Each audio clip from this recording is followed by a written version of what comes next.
The buzz around the Philadelphia Eagles is only getting louder after a full week of evaluations at the NFL Combine in Indianapolis, and with the draft set to take place in Pittsburgh at the end of April, the picture is starting to come into focus. After gathering fresh intel and watching prospects up close, this updated projection feels sharper, more refined, and much more aligned with what this front office values. With 8 total selections in the 2026 draft, the Eagles have flexibility, and history tells us that when this organization has ammunition, it gets aggressive in building the trenches first. Holding the 23rd overall selection in the first round, the expectation is that General Manager Howie Roseman leans into what he consistently prioritizes: offensive line dominance. That brings us to Monroe Freeling, the towering tackle out of the Georgia Bulldogs. At 6'7" and roughly 315 pounds, he looks every bit the prototype. He declared as a junior with only 16 career starts, so yes, there is inexperience on tape. But when you watch him move, you see rare fluidity for a player his size.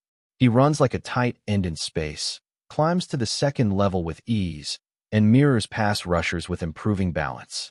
His pass protection grade last season hovered in the mid-80s, while his overall performance settled in the low 70s across nearly 900 snaps. That tells you two things. He was on the field a lot, and he handled serious competition. Freeling's athletic testing only added fuel to the fire. A sub-5-second 40-yard dash at that size is eye-opening. His vertical jump measured over 33 inches, and his broad jump cleared 10 feet, numbers that scream upside. He surrendered only 3 sacks and committed just 2 penalties all season, while allowing 0 quarterback hits. There are inconsistencies in the run game, and his pad level can drift, but the ceiling is enormous. In an offensive system that demands tackles who can pull, climb, and operate in space, he fits like a glove. With Lane Johnson not getting younger, the long-term vision at tackle matters, and Freeling could be that developmental piece who grows into a cornerstone. In the second round, with the 54th overall pick, attention shifts to the edge. The Eagles currently have limited long-term certainty at that position, and that reality makes Malachi Lawrence from the UCF Knights extremely intriguing. At 6'4" and about 253 pounds, Lawrence combines length with burst. His first step is explosive, and what stands out most is the variety in his pass rush arsenal. He does not rely on one move. He counters, he spins, he converts speed to power, and he keeps tackles guessing. Over the past 2 seasons, he produced 12 total sacks and well over 60 pressures, while stacking double-digit tackles for loss in multiple years. His athletic profile backs up the tape. A relative athletic score just shy of a perfect mark reflects elite testing, including a mid-4.5 range 40 and impressive jumps. There is room to grow as a run defender, particularly setting the edge against power schemes, but in a defense coordinated by Vic Fangio, a long, explosive rusher who can win one-on-one is gold. With only 2 edge rushers currently under contract long-term, injecting youth and upside here feels not just logical but necessary. Round 3 opens the door to offensive weaponry. Even with A.J. Brown entrenched as the top option, adding size and vertical ability on the outside would elevate the passing attack. Jacoby Lane out of the USC Trojans brings that dimension. Standing 6'4" and weighing around 200 pounds, he glides rather than runs. During positional drills, especially the gauntlet, he plucked the ball effortlessly, extending those long arms and snatching passes away from his frame. He clocked a 40 in the mid-4.4 range, but it is his body control and red zone presence that truly pop. Lane recorded back-to-back productive seasons, combining for more than 90 catches and over 1,200 receiving yards across 2 years. His yards per reception hovered around 15, showing that he is not just a possession target, but a downfield threat.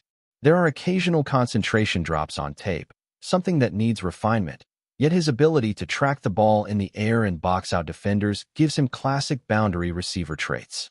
Pairing that kind of size with the existing core would create matchup nightmares.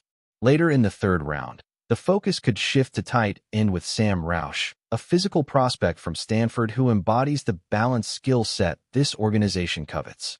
At 6'6" and approximately 267 pounds, he plays with toughness in line, sealing edges in the run game while still offering receiving value.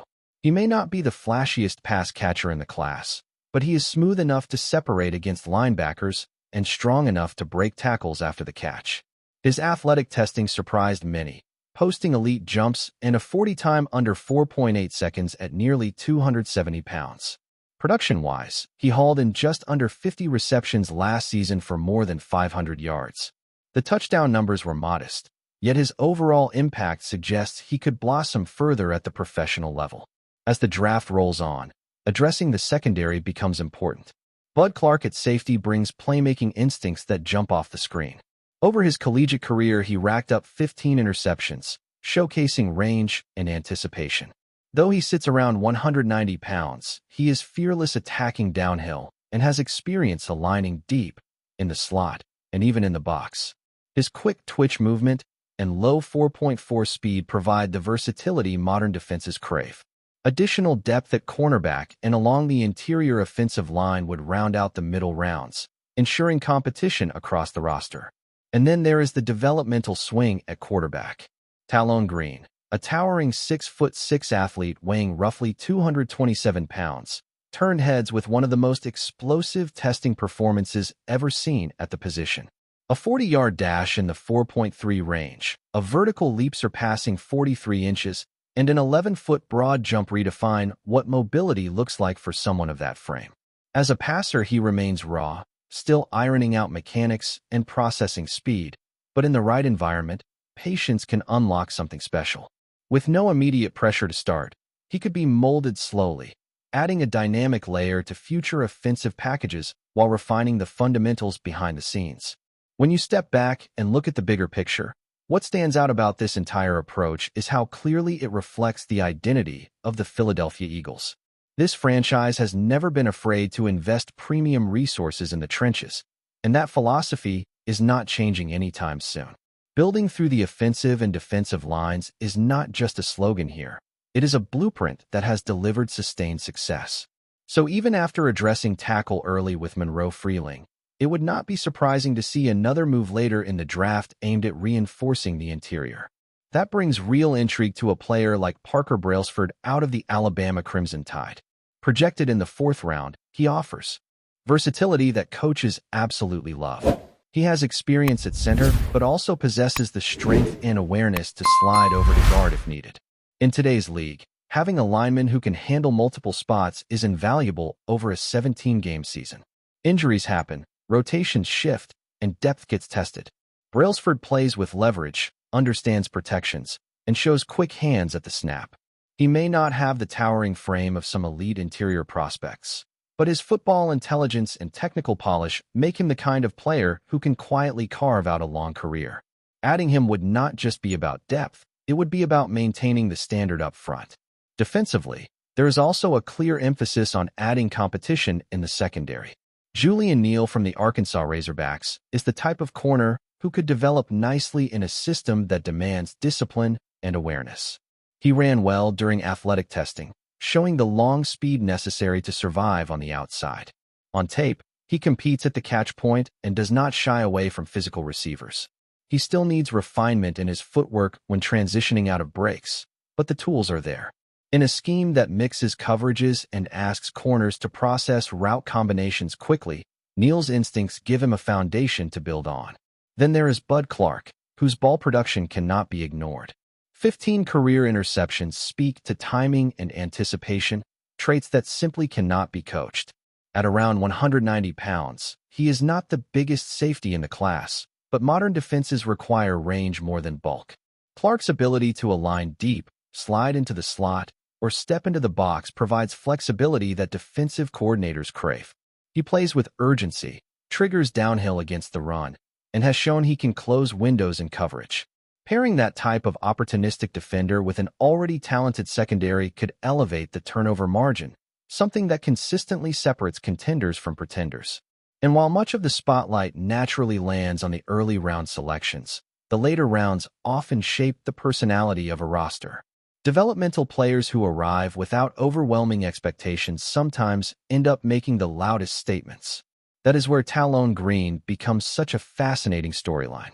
At 6'6" and over 220 pounds, with track-level speed and explosive jumping ability, He is a rare physical specimen. His testing numbers at the combine were among the most eye-popping ever recorded for a quarterback. But what makes this intriguing is not just the athleticism, it is the context. In Philadelphia, there is no urgency to rush a young passer onto the field. The structure allows patience. Green's tape shows flashes of a powerful arm capable of driving the ball to every level of the field. He can escape pressure, extend plays, and threaten defenses with designed runs or improvisation. The rawness is evident in his mechanics and decision-making, yet those are areas that can be developed with time and coaching. The organization has long embraced the idea of cultivating quarterbacks behind the scenes, refining their footwork, sharpening their reads, and letting the game slow down for them. If Green embraces that process, his physical ceiling gives him a chance to become much more than just a late-round flyer. Looking at the entire projection from top to bottom, there is a consistent thread of elite athletic testing. From Freeling's sub-5-second 40 at over 315 pounds, to Malachi Lawrence's explosive edge profile, to Jacoby Lane's vertical threat ability, to Sam Roush's rare movement skills at nearly 270 pounds, and finally to Green's historic combined performance.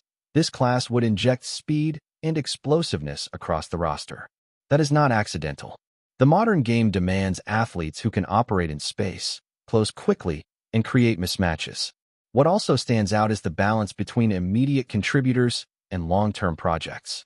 Freeling might not start on day one, but his trajectory could position him as a future anchor. Lawrence has the skill set to rotate early and develop into a primary pass rusher. Lane could carve out red zone snaps right away, using his frame to win contested catches. Roush strengthens the run game while gradually expanding his receiving role. Clark and Neal compete in the secondary, pushing veterans and raising the overall standard. Brailsford fortifies the offensive line depth chart, ensuring continuity when injuries strike. Green becomes the high-upside lottery ticket, quietly developing behind the scenes. When you analyze it through that lens, this is not just about filling holes. It is about sustaining a championship window. It is about anticipating future departures, managing contracts, and staying one step ahead rather than reacting late. Drafting with that kind of foresight is what separates stable franchises from those constantly scrambling for answers. Every selection here reflects a calculated bet on traits, development, and scheme fit rather than chasing short-term headlines. And with the draft approaching in Pittsburgh, the anticipation will only intensify. Front offices are finalizing boards, medical evaluations are being reviewed, and private workouts are wrapping up. For the Eagles, the foundation is already strong, but adding this blend of size, speed, and upside could keep them firmly in the conversation among the league's elite.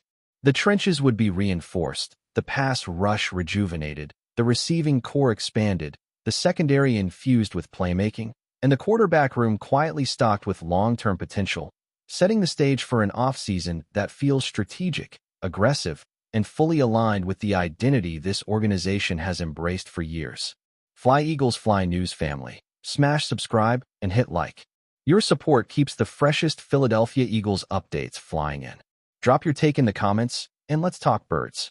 Rumors are swirling around the league that the Philadelphia Eagles may have quietly executed one of the most strategic roster protection moves of the offseason.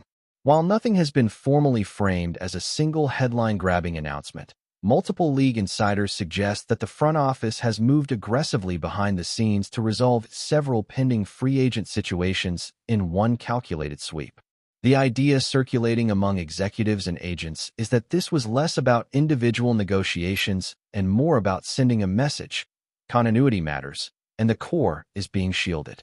The speculation points to a package approach, in which key contributors were prioritized and handled in quick succession, reducing uncertainty inside the locker room and eliminating leverage from the open market.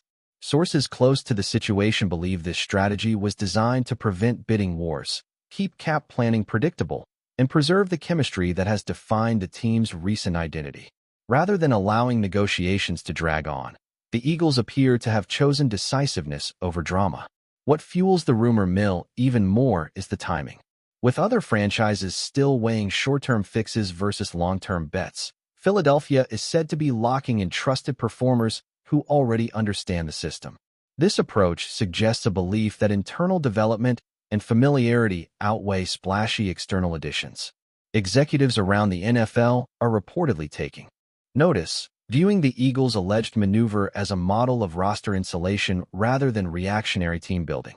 There is also quiet talk that this move strengthens the organization's negotiating posture going forward. By resolving multiple contracts early, the Eagles may have created financial clarity that allows flexibility later, whether for mid-season adjustments or unexpected opportunities. Agents, meanwhile, are said to view the front office as firm but fair, a reputation that could pay dividends in future talks. For now, the franchise remains publicly reserved, offering little more than standard optimism. Yet around the league, the belief persists that this was not business as usual. If the rumors hold weight, the Eagles may have just executed a subtle but powerful play, one that doesn't show up on highlight reels, but could define their competitive stability moving forward. That's a wrap from FlyEaglesFly News. If you want the fastest Eagles updates, subscribe, drop a like, and turn on the bell. Sound off in the comments. Let's talk birds.